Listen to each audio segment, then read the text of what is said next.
Hello! Welcome to my channel, Lidjong Adventure.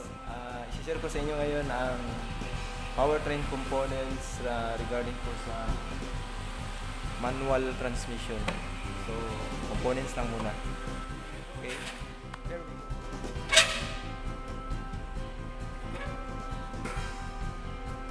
Okay guys, yan po ang manual transmission. Yan po ang component parts ng manual transmission. Okay, so yung manual transmission guys, yun. Dito po nagsisimula yung power flow nya. Ito. Ang tawag nito is input shaft. Bali dito yung clutch system nakalagay. Yung clutch disc. Okay, pag engage sa power from the engine to transmission, bali i-drive sa clutch system or sa clutch disc itong input shaft. So ito ang tawag sa input shaft. So in-neutral muna natin kasi hindi ito naka-neutral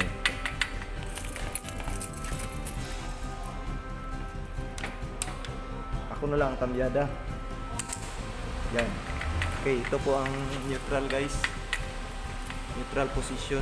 So ito yung input power. So nakikita mo hindi umikot yung output. Okay guys, ito yung output shaft of transmission. Tapos ito naman yung input shaft of transmission.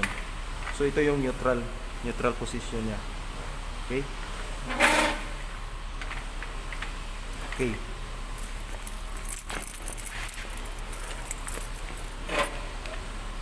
So yung components niya guys, start muna tayo sa first gear. So yung first gear, ito yung first gear niya.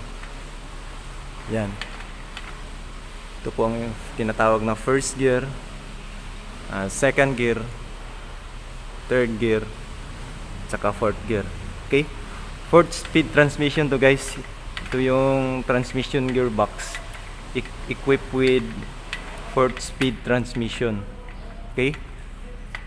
So, yung sa ilalim, ang tawag naman nito sa ilalim, ang tawag nito is counter gear assembly. Okay?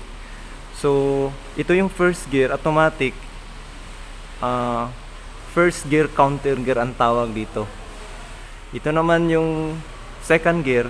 So, understood, ito naman yung second gear counter. Then, ito naman yung third gear. So, understood, ito naman yung third counter speed o third gear counter gear. Ito yung fourth gear or fourth speed. Another term ng fourth gear is drive gear or main drive gear.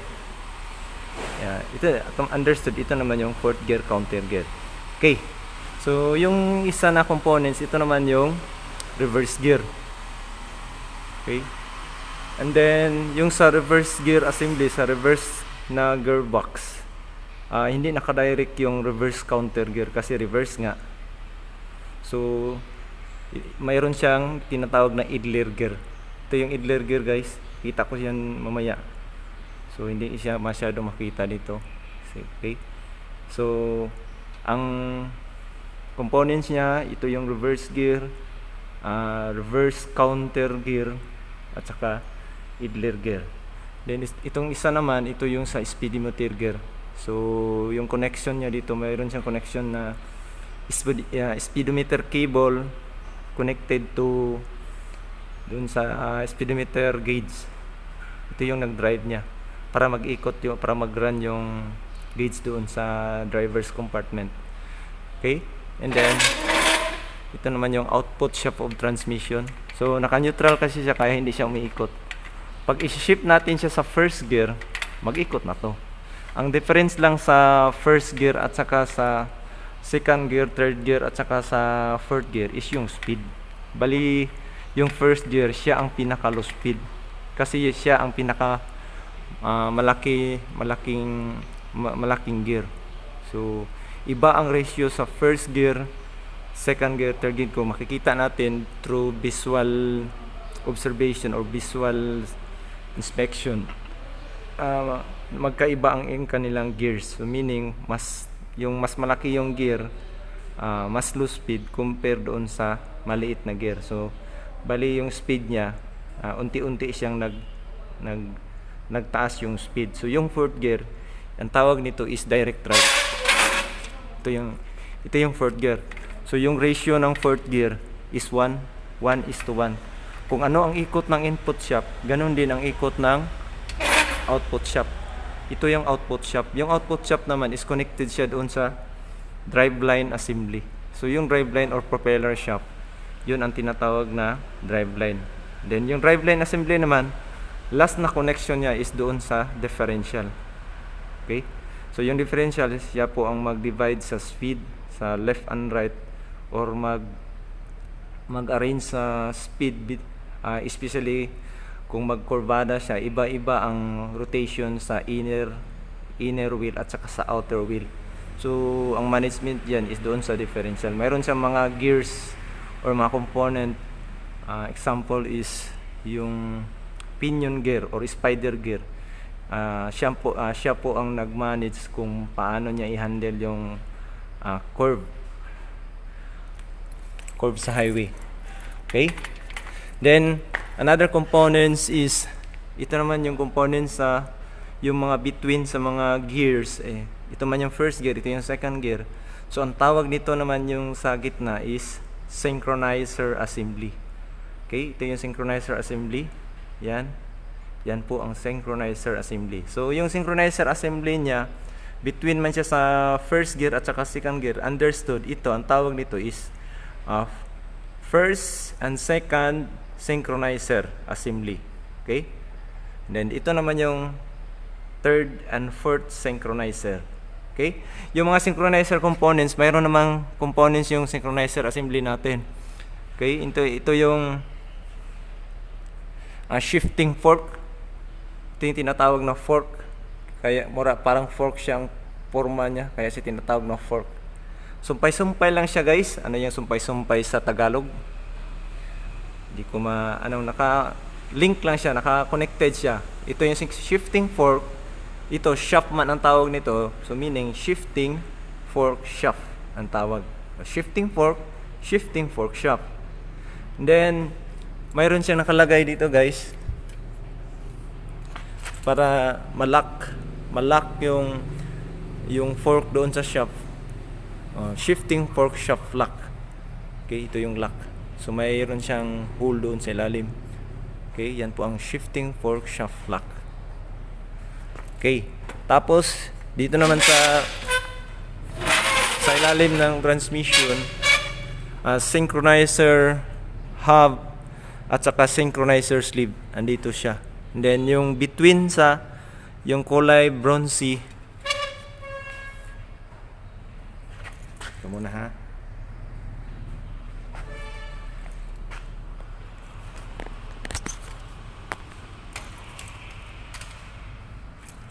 Okay guys, so yung kulay yellow, ang tawag po niyan is synchronizer ring, or yung sa ibang libro ang tawag diyan is blocker ring. Yun po ang kadalasan na masisira sa transmission. Yung problem ng transmission is, example is hard shifting or difficult to engage kahit na yung clutch is normal condition. So maaari din na ang problema andun sa clutch system. Pero pag walang problema ang clutch system, tapos hard shifting siya or yung transmission shifting niya is difficult to engage, yung possible problem niyan is ito yung synchronizer ring, ito yung primary. Kasi siya yung sama na ha, hindi ko ma-express sa English or sa Tagalog. Kung si Bisaya pa, mauni siya ang murag mo sugat mo mag-inkuan ba, siya ang mag-synchronize, kaya siya tinatawag na synchronizer ring. Kasi yung power flow na galing sa counter gear, kasi ito yung power flow niya, ito nag-ikot kasi siya constant mesh kasi ito. Pag umikot tong input shaft, ikot itong lahat na gears, mag-ikot lang din siya, pero naka-neutral position pa yan. Pag naka-shift na yung yung synchronizer assembly doon sa dogger teeth ng gear, halimbawa yung first gear, mayroon siyang tinatawag na dogger teeth, ito dogger teeth at saka synchronizer. So bali si synchronizer ring siya ang mag-synchronize para mapasok yung synchronizer, yung sleeve magpasok sa dogger teeth.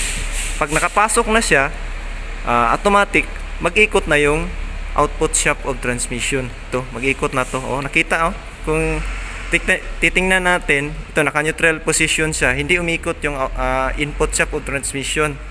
Okay? Tingnan, naka-neutral position siya. Mag-ikot siya pero maano na siya. In reality, mapuggan mo na siya kung sa Tagalog ha. Hindi ko ma-express kung siya tawag na sa Tagalog. Ang hirap talaga guys na mag-explain na ako yung humahawak sa camera. Wala akong alalay, ako lang isa. Paano ba to? Kasi kailangan ko i-demo dyan sa harapan nyo. Okay, teka muna guys ha. Pause ko muna. Okay, ito na guys. Plaster sa nako. Unsay Tagalog sa plaster? Okay, ito yung neutral position. Nakita nyo, hindi umiikot yung output shaft of transmission. Inikot ko yung input shaft, pero yung output shaft is hindi siya umiikot. So, kasi neutral position siya. So, pag i-hold ko naman yung input shaft, tingnan nyo, pag output shaft yung iniikot ko, ano yung nakikita? So, yung umiikot naman is yung synchronizer assembly. Okay? Pag umiikot yung synchronizer assembly, so meaning, pag i-reverse natin yung explanation, meaning to say, ang nag-drive pala sa output shaft of transmission is yung synchronizer assembly. Ganun siya guys. So yung mga gears, yung first gear, second gear, third gear, at saka fourth gear, hindi siya umiikot kasi neutral siya. So meaning, doon sa ilalim, hollow lang siya. Bali, perfect hollow lang siya doon sa ilalim. Wala siyang spline. Ito yung spline guys, so para mag-lock siya. Yung hollow, ganito lang siya. Pure round shaft lang siya doon sa ilalim. Yung mga gears. Ganun siya guys. Bali, yung synchronizer assembly, yung synchronizer hub doon sa ilalim, ang tawag doon synchronizer hub, siya yung naka-spline or naka-lock sa output shaft of transmission para mag-ikot yung output shaft. Kasi ito man yung input. Okay? So, napansin nyo, umiikot sa neutral position, hindi umiikot yung output shaft kasi hollow lang siya doon sa ilalim. Ganyan siya guys. Okay? I-shift natin into first gear. So ito man yung first gear. So dapat yung synchronizer assembly mag-engage dito sa first gear para i-drive na tong output shaft. Okay? Pero bago tayo mag-engage, pag kumpleto, pag nandun siya sa vehicle, dapat naka-clutch siya para mag-disengage yung power sa input shaft. Okay? So i-assume natin na naka-clutch ka na. Kasi ang purpose ng clutch guys is to engage and disengage the power from the engine to transmission. Ganun po siya. Okay? So, i-assume natin na nag-apak tayo ng clutch pedal. So, pag-apak natin ng clutch pedal, i-shift natin yung shifting gear. Mayroon siyang kambyada dito sa ibabaw pag kumpleto siya. Kasi yung pinakita lang natin dito is yung gearbox. Mayroon pa siyang housing dito. Assembly pa to ng mga transmission housing dito. Okay? So mayroon pa siyang mga gear oil dito. Okay? So i-assume natin na i-shift natin ito first gear. So dapat ito synchronizer assembly mag-engage siya dito, guys. Okay? Ako na lang yung kambyada. Yan. Yan po ang first gear. So napansin natin, mag-ikot na siya. Hindi so binisaya pa, dili na siya mapugnan kay gi-drive na. So different ang speed sa input shaft compare dito sa output shaft. Mapansin nyo, mas malakas ang ikot sa input shaft compare sa output shaft. Yan po ang kaibahan. Okay? I-shift naman natin sa second gear. Second gear, ang speed niya, mag-speed up din siya. Kasi yung number of teeth compare dito, mas marami ang number of teeth dito compare dito. So meaning, iba ang speed nila compare dito. Pero reduction gear pa rin. Hanggang first gear, second gear, third gear is reduction gear. Low speed siya guys. Bali yung fourth gear lang po ang ang direct drive. Direct drive siya, meaning 1:1 ang ratio. Okay? Yan po ang first gear. Okay? Second gear, ako na lang yung shifting lever. Kasi wala siyang shifting lever dito eh. Pero in reality, mayroon talaga siyang kambyada dito guys. Nakalagay dito sa ilalim. Yung hinahawakan ng driver, mayroon siyang primera, segunda, at saka tercera, kwarta. Okay, second gear, apak ka naman ulit ng clutch. Ito naman. Okay, ito naman yung second gear guys. Okay. Yan po ang second gear. Tandaan nyo, yung difference lang ng first gear at saka second gear is yung speed nila. Mas low speed ang first gear compare sa second gear. Up to sa third gear, kita nyo naman yung third gear, mas maliit na yung gear niya. So meaning to say, mas mataas na yung speed niya. So mas malakas na siya compare sa second gear. Okay? Then, third gear naman tayo. Pag i-third gear naman natin, balik natin sa neutral yung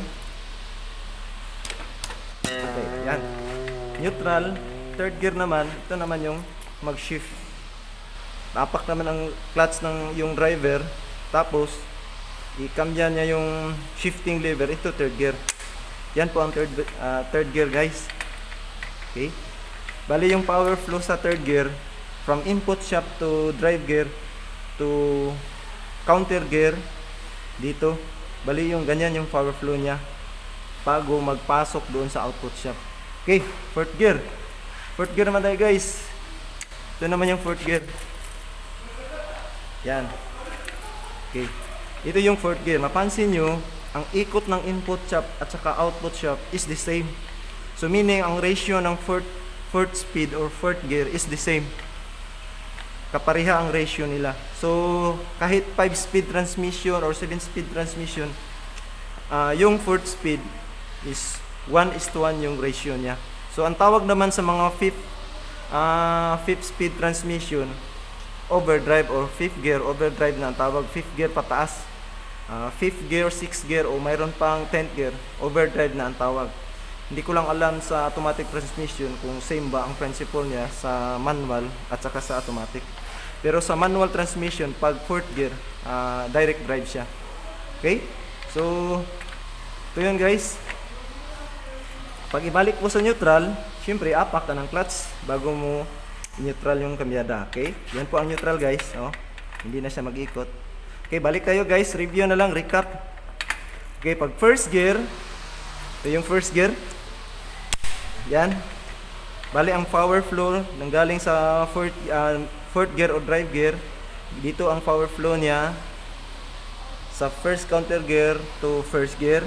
And then ang first gear siya ang mag-drive naman sa synchronizer assembly. Yung synchronizer assembly, yung synchronizer sleeve at saka yung hub. Ito yung hub guys. At saka ito yung synchronizer ring. Okay? Bali nakalock yung synchronizer hub, sleeve, at saka synchronizer ring at saka yung dogger teeth doon sa lalim sa first gear. Kaya mag-ikot na to. Ito guys, kaya mapansin mo, nag-ikot na yung first gear. Pero iba lang yung speed. Mas low speed siya. Okay, second gear naman natin. Pag second gear natin, yung power flow naman dito nang galing sa fourth gear. Always yung fourth gear, yung siya po ang main drive gear. Dito naman siya magdaan, dito, ganyan siya. Ito po yung power flow niya. So from fourth gear to counter gear, diretso dito sa third gear. Yung third gear naman, siya naman ang mag-drive doon sa synchronizer assembly together with synchronizer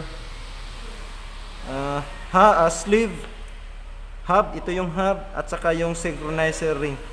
Pero ito yung ring. So every gears, mayroon siyang dalawang synchronizer ring. Iba ang synchronizer ring sa first gear, iba rin yung synchronizer ring sa second gear. Okay? Pag third gear naman, syempre dapat ibalik sa neutral yung transmission loop, babalik sa first gear. Neutral, tapos third gear. Kaya nga yung kambyada ganon-ganon natin para magbalik sa neutral. Ayan. Ito na yung third gear. Bali yung power flow niya from fourth gear to third gear counter gear to third gear to synchronizer assembly to output shaft. Ganun siya. Okay?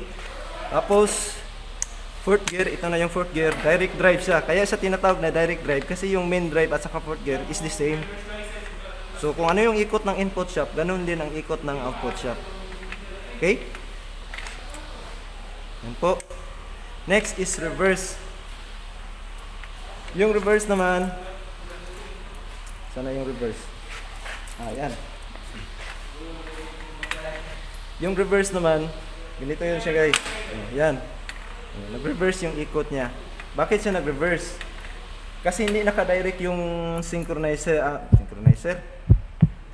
Yung counter gear or reverse counter gear, hindi siya naka-direct dito guys. Dadaan mo na siya ng isa pang gear, kaya siya nag-reverse.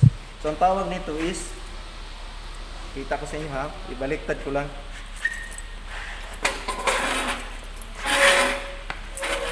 Kita ba? Tingnan ko daw. Oh yan, kita. Okay. Ito yung tinatawag na idler gear guys. Ito.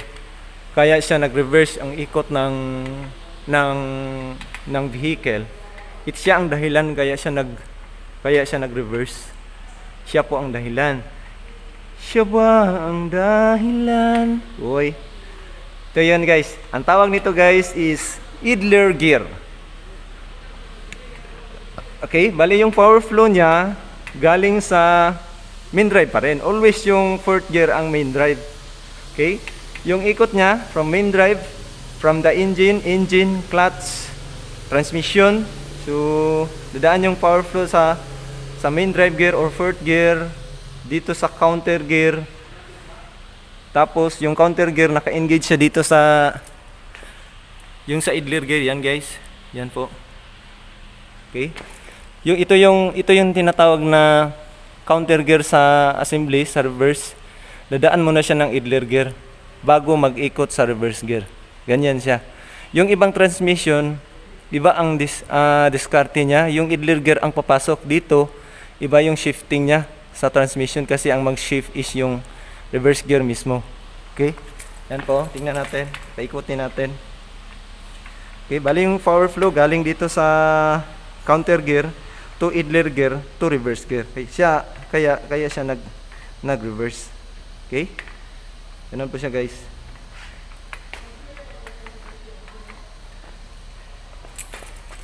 Kapoy na ko guys.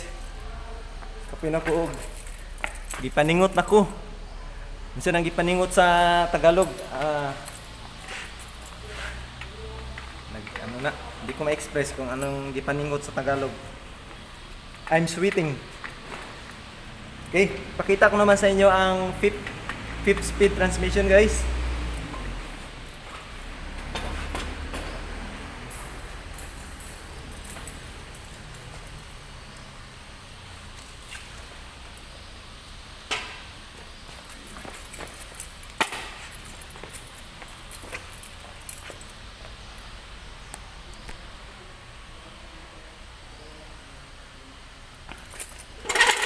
Okay, ito pa yung fifth speed transmission. So, yung explanation niya, walang kaibahan sa fourth speed. Ang difference lang dito is nadagdagan yung gear niya. Okay? So, yung identification na lang tayo dito, guys. Kasi yung difference lang nila is yung nag-add lang yung gear. So, ito na yung fifth speed gear. So, napansin natin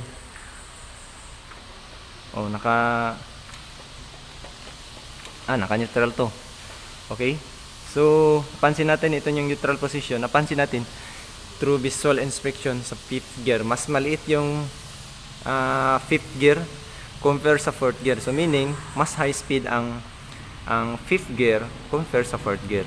So, kaya sa mas malakas siya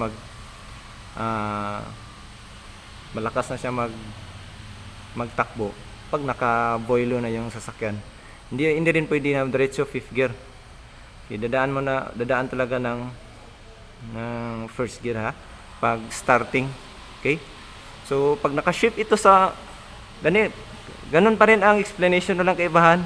Yung gear ratio lang ang kaibahan nila guys. Ito lang yung kaibahan nila, yung gear. Mas maliit yung gear compared sa fourth gear. Ito yung fourth gear. Okay? So, I hope na may natutunan kayo guys. At sana suportahan nyo yung channel ko. I-share nyo sa mga kaibigan nyo. Okay? Huwag mong kalimutan mag-subscribe at saka i-hit yung bell button